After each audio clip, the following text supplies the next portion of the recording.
तो next topic जो हमारा आ जाएगा डिस्कस करने के लिए उसका नाम है stoichiometry of the chemical reactions. अब देखो, स्टोइकियोमेट्री एक नई टर्म आई है हमारे पास, और स्टोइकियोमेट्री टर्म को पहले हम देखेंगे कि स्टोइकियोमेट्री होती क्या है। फिर इससे रिलेटेड हमारे पास कुछ न्यूमेरिकल हैं, क्योंकि स्टोइकियोमेट्री को समझाने के लिए हमें न्यूमेरिकल एप्लीकेशंस की ही ज़रूरत पड़ती है। तो उन सब न्यूमेरिकल एप्लीकेशंस को हम स्टडी करेंगे। अब जैसे मान लो आपने कोई भी एक केमिकल रिएक्शन जो है वो लिख दी, और उस केमिकल रिएक्शन के अंदर जब भी आप रिएक्टेंट्स और प्रोडक्ट्स को लिखते हो बैलेंस्ड इक्वेशन में, मतलब total mass of the reactant must be equal to total mass of the product, या जो हमारे नंबर ऑफ मोल्स होते हैं, नंबर ऑफ एटम्स होते हैं रिएक्टेंट्स और प्रोडक्ट्स की साइड पे, वो सेम आनी चाहिए। तो स्टोइकियोमेट्री को समझने के लिए आपने क्या करना है, सबसे पहले एक बैलेंस्ड केमिकल इक्वेशन जो है वो लिख देनी है। अब आपने बैलेंस्ड केमिकल इक्वेशन लिख दी।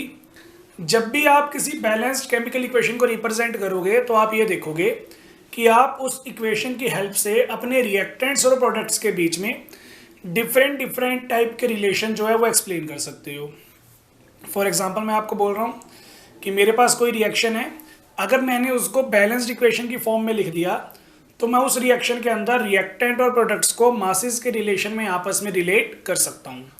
अगर मैं मासेस के अकॉर्डिंग रिलेट नहीं करना चाहता तो मैं नंबर ऑफ मोल्स के अकॉर्डिंग भी रिलेट कर सकता हूँ, उनके नंबर ऑफ मॉलिक्यूल्स के अकॉर्डिंग भी रिलेट कर सकता हूँ, नंबर ऑफ एटम्स के अकॉर्डिंग भी रिलेट कर सकता हूँ, और उनकी वॉल्यूम के अकॉर्डिंग भी मैं उनको रिलेट कर पाऊँगा। तो ये सब हमारे पास रिलेट करने के कुछ एक तरीके होते हैं। इसका अगर मैं आपको एक पर्टिकुलर एग्जाम्पल दूँ, जैसे सपोज करो मेरे पास ये मेरी एक इक्वेशन है, H2 plus O2 changes to water. ठीक है, अब इसके अंदर देखो, बैलेंस करने के लिए मुझे क्या करना पड़ेगा, यहाँ पे एक ऑक्सीजन है, यहाँ पे 2 ऑक्सीजन है, तो यहाँ पे 2 लगाना पड़ेगा, है ना। अब यहाँ पे 2 लगाऊंगा तो हाइड्रोजन 4 हो गए, लेफ्ट में हाइड्रोजन 2 ही हैं, तो हाइड्रोजन को बैलेंस करने के लिए भी यहाँ पे 2 लगाना पड़ेगा। तो मेरे पास एक बैलेंस्ड इक्वेशन आ गई है, 2H2 plus O2 changes to 2 molecules of water. अब इस रिलेशन के अंदर मैंने सबसे पहले आपको स्टोइकियोमेट्री एक्सप्लेन करनी है on the basis of mass. मैं मास के अकॉर्डिंग यहाँ पे आपको स्टोइकियोमेट्री जो है वो एक्सप्लेन करना चाहता हूँ। सबसे पहले आप रिएक्शन को देखो, रिएक्शन से आप क्या समझ रहे हो, हमारे हाइड्रोजन के जो 2 मोल्स हैं वो 1 मोल ऑफ ऑक्सीजन से रिएक्ट करके क्या कर रहे हैं, 2 मोल्स ऑफ वाटर जो है वो प्रोड्यूस कर रहे हैं। ठीक है ना। तो अभी जो मैंने आपको रिलेशन बताया वो मोल्स के अकॉर्डिंग बताया। आपको भी पता है कि जो हाइड्रोजन मॉलिक्यूल होता है, हाइड्रोजन मॉलिक्यूल का वेट कितना होता है, 2 ग्राम, क्योंकि उसमें 2 हाइड्रोजन है, और यहाँ पे मैंने 2 मोल्स लिए हुए हैं। 1 मोल का वेट 2 ग्राम होता है, तो 2 मोल का वेट कितना आएगा, 4 ग्राम आएगा।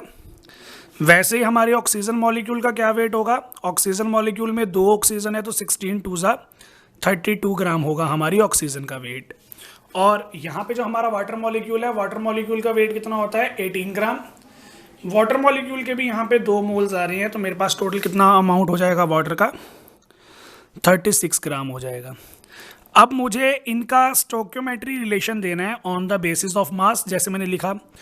तो आप एक स्टेटमेंट यूज करोगे, वो कैसे करोगे देखो, 4 gram of hydrogen molecules react with 32 gram of oxygen molecule to produce 36 gram of water molecules. तो ये हमारे पास हमारी स्टोइकियोमेट्री आ गई। स्टोइकियोमेट्री को एक्सप्लेन करने के लिए जो मैंने इन कोफिशिएंट्स का यूज़ किया, जैसे मैंने बोला 2 मोल्स, इसके आगे कोफिशिएंट नहीं लिखा हुआ तो यहाँ पे 1 कोफिशिएंट होगा, तो ऑक्सीजन का है 1 मोल, और पानी के भी कितने मोल आ रहे हैं, 2 मोल्स आ रहे हैं। तो स्टोइकियोमेट्री एक्सप्लेन करने के लिए ये जो कोफिशिएंट हम यूज़ करते हैं, इन कोफिशिएंट्स को फिर हम बोल देते हैं स्टोइकियोमेट्री कोफिशिएंट्स। ठीक है, तो ये हमारा केस यहाँ पे रहेगा। तो मैं आपको यहाँ पे यही बता रहा था कि जितने भी हमारे पास केमिकल रिएक्शंस होती हैं उन्हें हम अलग अलग रिलेशंस के अकॉर्डिंग जो है वो एक्सप्लेन कर सकते हैं। जैसे मैंने यहाँ पे मास के अकॉर्डिंग एक्सप्लेन किया, और मास के अकॉर्डिंग समझाने से पहले जब मैंने इसकी डेफिनेशन बोली थी ना, तो उस डेफिनेशन के अंदर मैंने मोल्स के अकॉर्डिंग इसको एक्सप्लेन कर दिया था। जैसे मैंने बोला था कि 2 moles of hydrogen reacts with 1 mole of oxygen two forms 2 moles of water. तो यहाँ पे जो मैंने आपको स्टोइकियोमेट्री रिलेशन दिया वो किसके अकॉर्डिंग दिया, नंबर ऑफ मोल्स के अकॉर्डिंग। तो मैंने यहाँ पे आपको दो रिलेशन बता दिए, मैंने स्टोइकियोमेट्री को मासेस के अकॉर्डिंग भी एक्सप्लेन कर दिया और मैंने इसको जो है वो नंबर ऑफ मोल्स के अकॉर्डिंग भी एक्सप्लेन कर दिया। मैं इसको मॉलिक्यूल्स के अकॉर्डिंग भी एक्सप्लेन कर सकता था कि 2 molecules of hydrogen react with 1 molecule of oxygen to form 2 molecules of water. तो इस तरीके से हम क्या कर सकते हैं, अलग अलग स्टोइकियोमेट्रीज को एक्सप्लेन कर सकते हैं। जब भी आप स्टोइकियोमेट्री को एक्सप्लेन करोगे वॉल्यूम की टर्म्स में, तो आपको याद रखना है कि आपके जो मॉलिक्यूल्स होते हैं इनकी वॉल्यूम आपने कंसीडर करनी है एसटीपी कंडीशंस में, मतलब स्टैंडर्ड टेम्परेचर प्रेशर कंडीशंस में, जहाँ पे टेम्परेचर होता है हमारा 273 केल्विन और प्रेशर होता है हमारा 1 एटमॉस्फेरिक। तो अगर हमारा कोई भी सब्सटेंस एसटीपी पे प्रेजेंट है तो वॉल्यूम की टर्म्स में 1 मोल में कितनी वॉल्यूम ऑक्यूपाई हो जाती है हमारी, 22.4 लीटर्स वॉल्यूम ऑक्यूपाई हो जाती है एसटीपी कंडीशंस के अंदर। ठीक है, तो ये हमारे पास हमारा कंसेप्ट है। अब ऊपर वाली रिएक्शन को अगर मैं एक्सप्लेन करना चाहूँ वॉल्यूम के अकॉर्डिंग तो मैं क्या बोलूँगा, देखो हाइड्रोजन के मेरे पास 2 मोल्स हैं। अगर हाइड्रोजन के मेरे पास 2 मोल हैं तो इसकी वॉल्यूम कितनी आ गई है, 2 × 22.4 यानी कि 44.8 लीटर। ऑक्सीजन की मेरे पास एक ही वॉल्यूम है तो यहाँ पे मेरे पास आएगा 22.4 लीटर, और पानी के मेरे पास 2 मोल हैं तो यहाँ पे भी मेरे पास आ जाएगा 44.8 लीटर। तो मैं नंबर ऑफ वॉल्यूम के अकॉर्डिंग इसको कैसे एक्सप्लेन करूँगा कि 44.8 litre of hydrogen gas reacts with 22.4 liters of oxygen gas to form 44.8 liters of water vapors। तो ये हमारा कंसेप्ट था स्टोइकियोमेट्री का। अब स्टोइकियोमेट्री से रिलेटेड मैंने यहाँ पे कुछ क्वेश्चंस जो हैं वो लिखे हुए हैं, न्यूमेरिकल प्रॉब्लम्स हैं, और ये न्यूमेरिकल प्रॉब्लम्स मैं आपको यहाँ पे करके दिखा रहा हूँ। इसके अलावा बुक में भी आपको काफ़ी न्यूमेरिकल प्रॉब्लम्स मिल सकती हैं।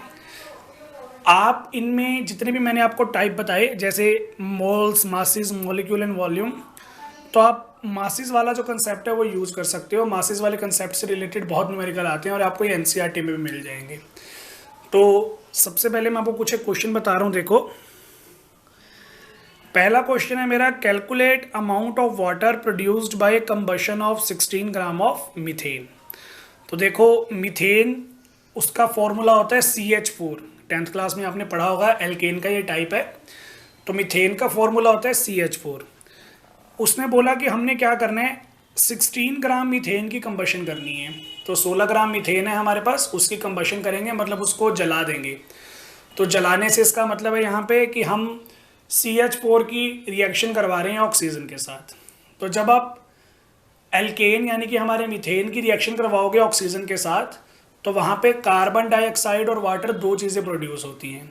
तो उसने ये बोला कि अगर मैं 16 ग्राम मीथेन को बर्न करूँगा तो उसमें जो वाटर प्रोड्यूस हुआ होगा उसकी कितनी अमाउंट प्रोड्यूस हुई होगी, ये हमें बतानी है। तो देखो यहाँ पे जितने भी क्वेश्चंस हैं, सभी क्वेश्चंस का एक बेसिक कंसेप्ट ये होता है कि जो भी आपको प्रोसेस बताया जाता है या जो भी आपको केमिकल रिएक्शन के बारे में बोला जाता है, उसकी स्केलेटल इक्वेशन आप सबसे पहले लिख लिया करो। तो यहाँ पे जब मैंने इसका आंसर को सॉल्व किया तो देखो मैंने यही किया, the balanced reaction can be represented as CH4 के अंदर ऑक्सीजन ऐड की, बन गया कार्बन डाइऑक्साइड एंड वाटर। अब यहाँ पे 4 हाइड्रोजन थे तो यहाँ पे मेरे पास 2 ही हाइड्रोजन आ रहे थे, तो मैंने बैलेंस करने के लिए 2 से मल्टीप्लाई कर दिया। सिमिलरली यहाँ पे मेरे पास 2 और 2 4 ऑक्सीजन हो गए थे, यहाँ पे 2 ही ऑक्सीजन थे, तो 4 ऑक्सीजन करने के लिए मैंने क्या किया, इसको 2 से मल्टीप्लाई कर दिया। तो मेरे पास मेरी बैलेंस्ड इक्वेशन आ गई। अब ऊपर वाली रिएक्शन को देखो, 1 mole of methane reacts with 2 moles of oxygen to form 1 mole of carbon dioxide and 2 moles of water. तो ये तो मैंने आपको मोल के अकॉर्डिंग बता दिया। अब 1 मोल में CH4 का कितना वेट होगा, इसका वेट ऐड कर लो, 12 + 4 16 ग्राम। तो आप बोलोगे 16 gram of methane reacts with, oxygen molecule का वेट होता है 32 ग्राम, लेकिन 2 मोल्स है तो 64 हो जाएगा। तो 16 gram of methane reacts with 64 gram of oxygen to form 44 gram of CO2। 1 molecule का वेट होता है 44 gram and 2 moles of water. तो 2 मोल्स का कितना वेट होगा, 1 मोल का 18 वेट होता है, तो 2 का कितना होगा 36। तो यही मैंने यहाँ पे नीचे एक्सप्लेन किया हुआ है। देखो, मोलर मास ऑफ CH4 है 16 ग्राम, जो है 1 मोल। मोलर मास है वाटर का 18 ग्राम जो है 1 मोल। अब अगर मैं 1 मोल CH4 का यूज़ कर रहा हूँ तो मेरे 2 मोल्स जो हैं वो पानी के प्रोड्यूस हो रहे हैं। तो हमने यहाँ पे यही बोलना है कि 16 gram of CH4 reacts with O2 to form 36 gram यानी कि 2 मोल्स ऑफ वाटर। तो हमारे वाटर की कितनी अमाउंट प्रोड्यूस हो गई, 36 ग्राम अमाउंट जो है प्रोड्यूस हो गई, और यही हमारा फर्स्ट क्वेश्चन था। ठीक है, तो ये हमारे पास हमारे स्टोइकियोमेट्रिक इक्वेशन का कंसेप्ट आ गया। अब नेक्स्ट क्वेश्चन देखो, नेक्स्ट क्वेश्चन क्या है, how many moles of methane are required to produce 22 gram CO2 after combustion. अब उसने क्या बोला, हमारे पास मीथेन थी, मीथेन की अमाउंट कितनी है वो हमें नहीं पता, वही हमें कैलकुलेट करनी है। तो हमारे पास कुछ अमाउंट थी मीथेन की जिसको मैंने बर्न कर दिया, यानी कि ऑक्सीजन के साथ रिएक्ट करवा दिया, और उससे मेरी 22 ग्राम CO2 जो है वो प्रोड्यूस हुई। तो मुझे ये बताना है कि कितने मोल्स जो है मीथेन के वो मैंने यूज़ किए होंगे। आप इसी ऊपर वाली रिएक्शन के अकॉर्डिंग सॉल्व कर सकते हो। देखो मैंने ये बोला था कि 16 gram of methane reacts with 64 gram of oxygen to produce 44 gram of carbon dioxide. समझ रहे हो ना, मतलब अगर मैं 16 ग्राम CH4 लेता हूँ तो उससे 44 ग्राम CO2 जो है प्रोड्यूस हो जाती है, या मैं उसको उल्टा बोलूँ कि 44 ग्राम CO2 प्रोड्यूस होती है 16 ग्राम मीथेन से। तो 1 ग्राम CO2 कितने प्रोड्यूस होगी, 16/44। मुझे 1 ग्राम नहीं करनी, मुझे कितने करनी है, 22 ग्राम करनी है।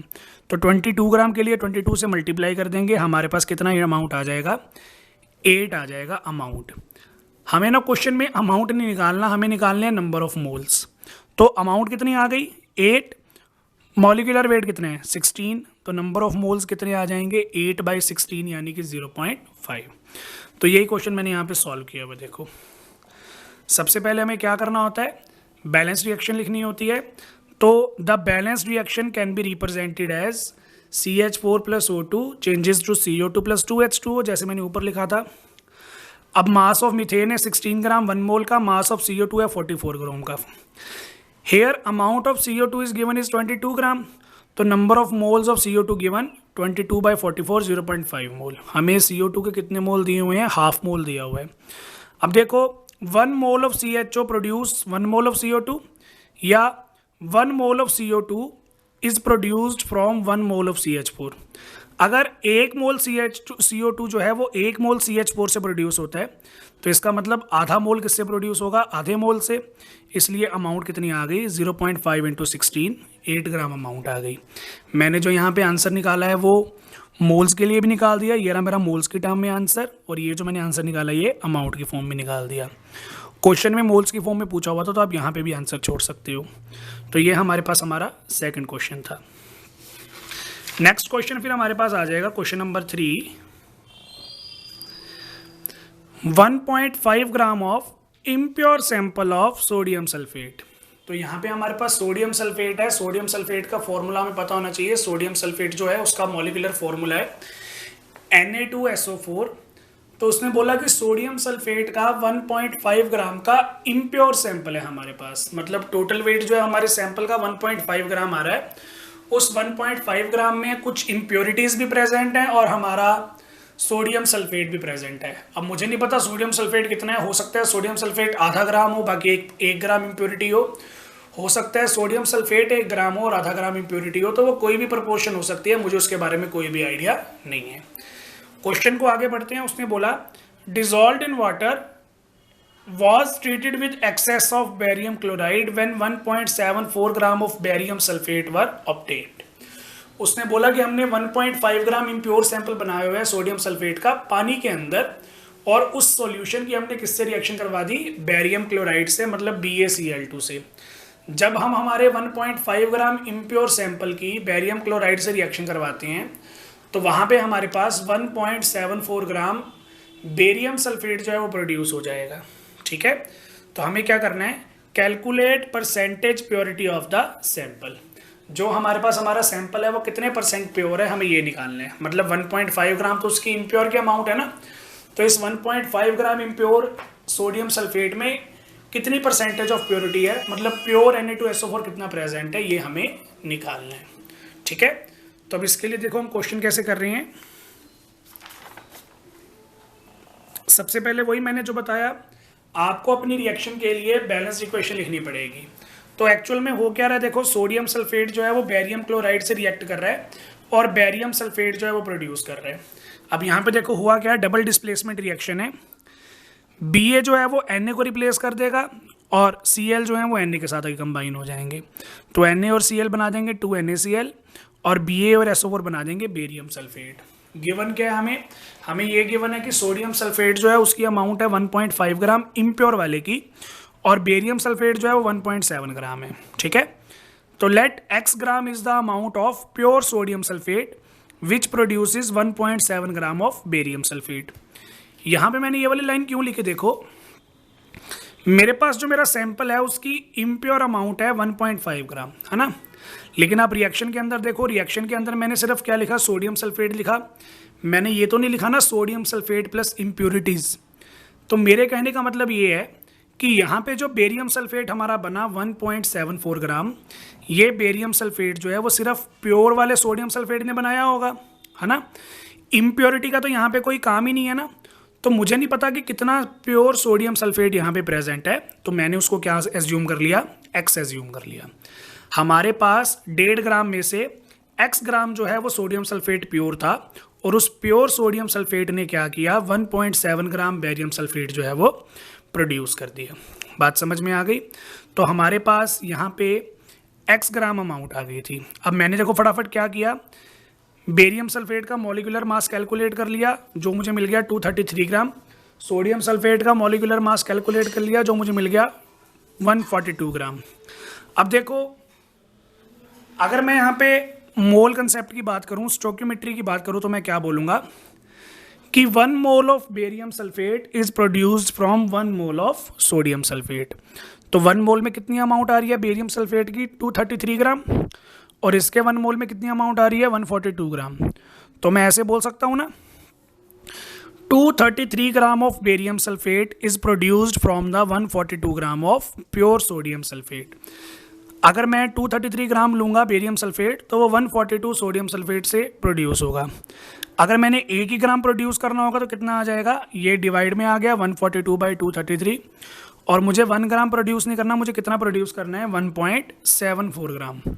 तो उसके लिए मैंने इसको मल्टीप्लाई कर दिया, मेरे पास क्या आंसर आ गई x का, 1.06 ग्राम। तो इसका मतलब यहाँ पे क्या हुआ कि 1.74 ग्राम बेरियम सल्फेट जो है वो 1.06 gram of pure sodium sulphate से प्रोड्यूस हमारा होगा। मतलब जो हमारे पास हमारी टोटल अमाउंट थी 1.5 ग्राम, 1.5 ग्राम में से सोडियम सल्फेट कितना प्रेजेंट है, 1.06 ग्राम।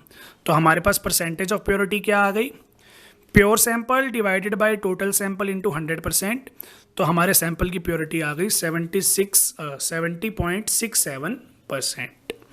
तो ये हमारे पास हमारा केस था परसेंटेज ऑफ प्योरिटी के लिए। थर्ड न्यूमेरिकल जो है वो यहाँ पे ख़त्म हो गया है। लास्ट न्यूमेरिकल फिर हमारे पास आ गया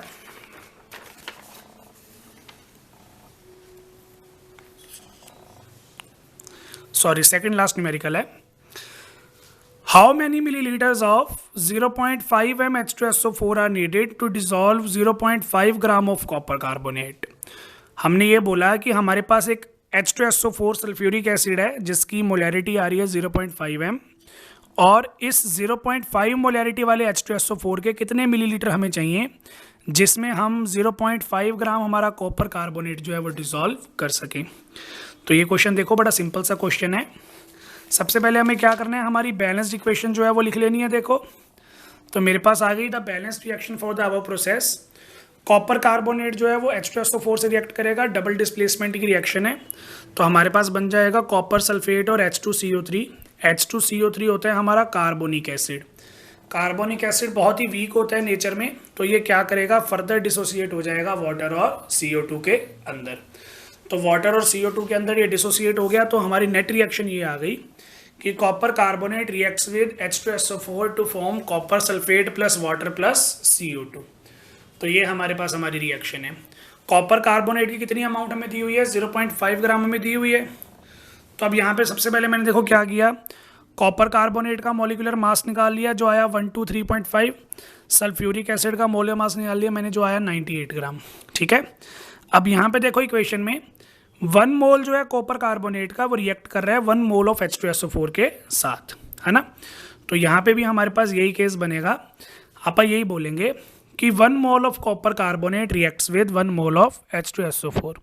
अब मैंने मोल में बोल दिया ना, इसको मॉलिक्यूलर मासेस की फॉर्म में बोलो। 1 मोल में कितना मास आ रहा है 123.5 और H2SO4 के 1 मोल में कितना आ रहा है 98 ग्राम। तो मैंने यहाँ पे यही बोला कि 123.5 ग्राम of copper carbonate reacts with 98 gram of H2SO4। अगर मेरे पास 123.5 ग्राम कॉपर कार्बोनेट होता ना तो वो 90 ग्राम सल्फ्यूरिक एसिड से रिएक्ट करता, लेकिन मेरे पास 123.5 ग्राम की जगह अमाउंट कितनी है, सिर्फ 0.5 ग्राम। तो 0.5 ग्राम कॉपर कार्बोनेट किससे रिएक्ट करेगा, ये यहाँ पे आके डिवाइड हो गया और बाद में 0.5 हमने मल्टीप्लाई कर दिया। तो कितनी अमाउंट आ गई हमारे पास, 0.5 कॉपर कार्बोनेट रिएक्ट करेगा 0.4 ग्राम ऑफ H2SO4। तो यहाँ से मैंने 0.4 ग्राम निकाल लिए H2SO4 के। तो H2SO4 के नंबर ऑफ मोल्स कितने आ गए देखो, 0.40 डिवाइडेड बाय 98, तो मेरे पास आ गया 0.004 मोल आ गए।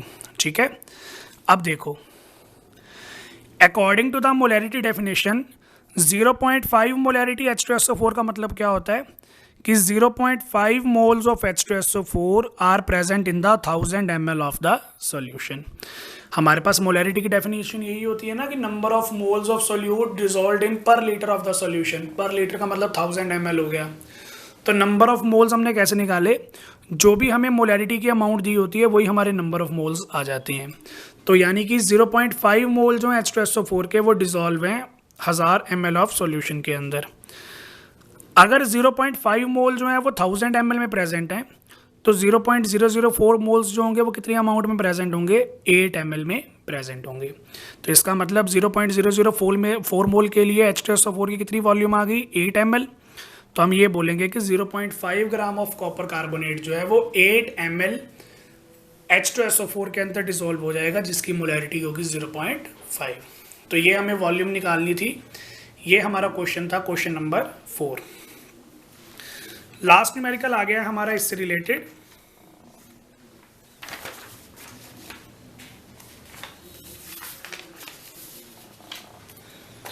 लास्ट न्यूमेरिकल है, what mass of calcium carbonate is required to react completely with the 25 ml of 0.75 molarity HCl।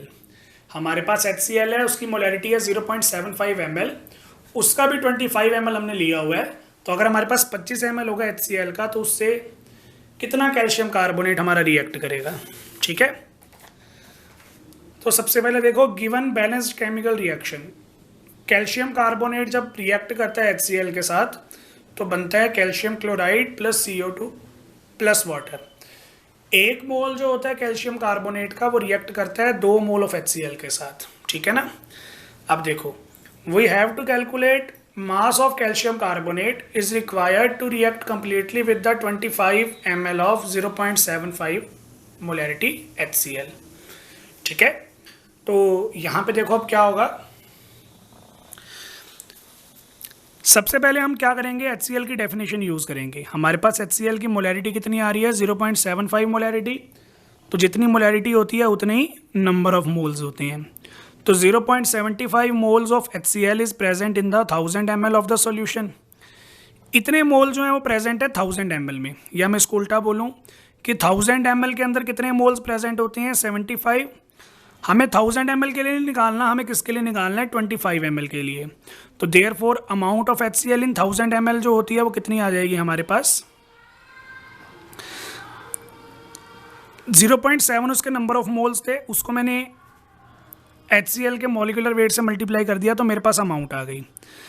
यहाँ पे नंबर ऑफ मोल्स थे ना, उस मोल्स को मैंने अमाउंट में कन्वर्ट कर लिया। पहले मैं ये बोल रहा था कि 1000 ml के अंदर इतने मोल्स हैं, अब मैं क्या बोलूँगा 1000 ml के अंदर इतने ग्राम्स पड़े हैं हमारे HCl के। ठीक है, अब आप ये देखो 27.370 ग्राम जो है हमारे वो प्रेजेंट हैं 1000 ml के अंदर। तो 25 ml में कितने आ रहे होंगे, 25 ml में निकालने के लिए क्या होगा, ये पहले यहाँ पे आके डिवाइड हो जाएगा और बाद में 25 से मल्टीप्लाई कर देंगे। तो 25 ml HCl में हमारे पास कितनी अमाउंट प्रेजेंट है 0.6844 ग्राम जो है वो प्रेजेंट है। समझ में आ गया। Now 1 mole of calcium carbonate reacts with 2 mole of HCl। हमारी रिएक्शन के अकॉर्डिंग मैं क्या बोल रहा हूँ, कैल्शियम कार्बोनेट का जो 1 मोल है वो 2 मोल HCl से रिएक्ट करता है। 1 मोल ऑफ कैल्शियम कार्बोनेट में कितना वेट होता है 100 ग्राम, और 2 मोल्स ऑफ HCl में कितना वेट होगा 73 ग्राम होगा।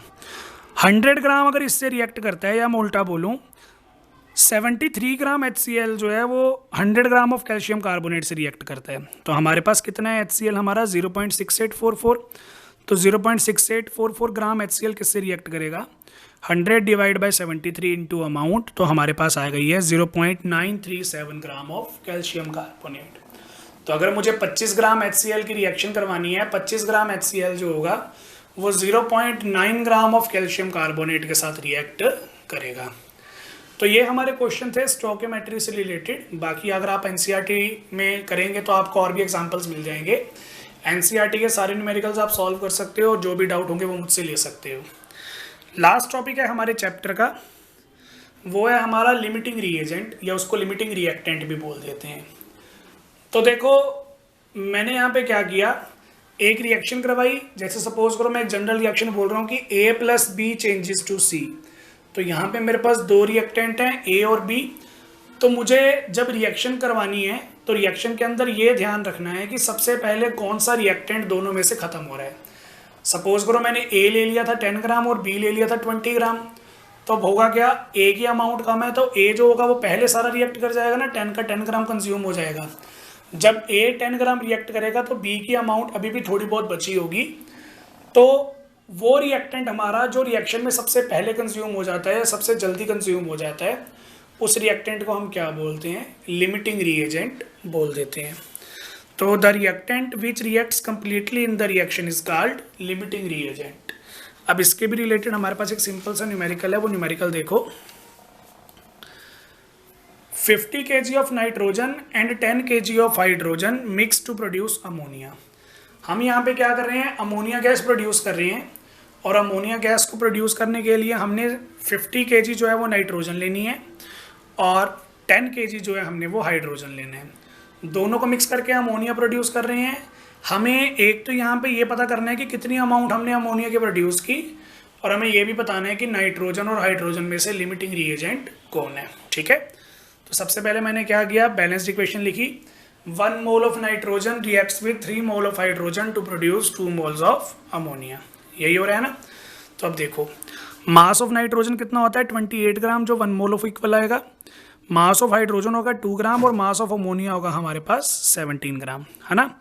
अब देखो according to the above chemical reaction 1 mole of nitrogen reacts with 3 moles of hydrogen to form 2 moles of ammonia. यही मैंने बताया ना। 1 मोल ऑफ हाइड्रोजन जो है वो 1 mole of nitrogen 1 mole of nitrogen जो है वो 3 मोल्स ऑफ हाइड्रोजन से रिएक्ट करके क्या करेगा, 2 मोल बनाएगा अमोनिया के, है ना। तो यहाँ पे मैं सबसे पहले क्या करता हूँ, हमें नाइट्रोजन और हाइड्रोजन के कितने कितने मोल्स गिवन है, मैं पहले ये चेक कर लेता हूँ। तो देखो number of moles of nitrogen मैं कैसे निकालूंगा, नाइट्रोजन की गिवन वेट था 50 kg, जो मैंने ग्राम्स में कन्वर्ट कर लिया 50,000, और उसका मॉलिक्यूलर वेट होता है 28। तो मेरे पास 1785 मोल जो हैं वो आ जाएंगे नाइट्रोजन के। वैसे ही मैंने हाइड्रोजन के मोल निकाल लिए। हाइड्रोजन मुझे गिवन है 10,000 kg, और हाइड्रोजन के मोल्स हैं 2, तो हाइड्रोजन के कितने मोल्स मुझे गिवन होंगे, 5000 मोल्स जो हैं वो गिवन होंगे। ठीक है, अब रिएक्शन के अकॉर्डिंग देखो क्या है, as 1 mole of nitrogen reacts with 3 moles of hydrogen. Nitrogen का जो 1 मोल है वो कितने मोल से रिएक्ट कर रहा है, 3 मोल से रिएक्ट कर रहा है हमारी रिएक्शन के अकॉर्डिंग। तो नाइट्रोजन के कितने मोल्स हैं हमारे पास, नाइट्रोजन के हमारे पास हैं 1785.7 मोल्स। तो 1785.7 मोल्स कितने हाइड्रोजन से रिएक्ट करेंगे, 5357.1 मोल्स के साथ। अगर मेरे पास इतने मोल्स होंगे नाइट्रोजन के, उनको रिएक्ट करने के लिए इतने मोल चाहिए हाइड्रोजन के, लेकिन हमारे पास हाइड्रोजन के मोल्स अवेलेबल कितने हैं, 5000, मतलब रिक्वायर्ड अमाउंट से कम अमाउंट में प्रेजेंट हैं। इसका मतलब हाइड्रोजन हमारा यहाँ पे लिमिटिंग रिएजेंट है। But number of moles of hydrogen present 5000 moles, therefore hydrogen is the limiting reagent. 1785 moles को रिएक्ट करने के लिए 5000 से ज़्यादा हाइड्रोजन चाहिए थे, इसलिए हाइड्रोजन हमारा कम अमाउंट में प्रेजेंट है, वो हमारा लिमिटिंग रिएजेंट है। अब आधा काम हमारा यहाँ पे हो गया है। तो अब हमें ये भी बताना है कि कितनी अमोनिया जो है वो हमारी प्रोड्यूस हुई है। तो अब रिएक्शन में देखो, रिएक्शन में हमें क्या बताया गया, 3 मोल्स ऑफ हाइड्रोजन जो हैं वो कितने अमोनिया प्रोड्यूस कर रहे हैं, 2 मोल्स ऑफ अमोनिया प्रोड्यूस कर रहे हैं। तो हमारे पास 3 मोल्स ऑफ हाइड्रोजन जो हैं वो कितना अमोनिया प्रोड्यूस कर रहे हैं, 2। तो 1 मोल ऑफ हाइड्रोजन कितने करेंगे, 2/3। तो 5000 मोल्स ऑफ हाइड्रोजन कितने प्रोड्यूस करेंगे, 2/3 इंटू 5000, यानी कि इतने मोल्स ऑफ अमोनिया हमारा प्रोड्यूस होगा। अब ये तो मोल्स आए हैं, मुझे अमाउंट निकालनी है, तो मैं क्या करूँगा, मोल्स को उसके मॉलिक्यूलर वेट से मल्टीप्लाई कर दूंगा, तो मेरे पास आ जाएंगे 56.666 kg अमाउंट ऑफ अमोनिया। तो ये हमारा लिमिटिंग रिएजेंट का टॉपिक था और ये हमारा चैप्टर था। नेक्स्ट चैप्टर फिर हम स्टार्ट करेंगे एटॉमिक स्ट्रक्चर मंडे से। Thank you.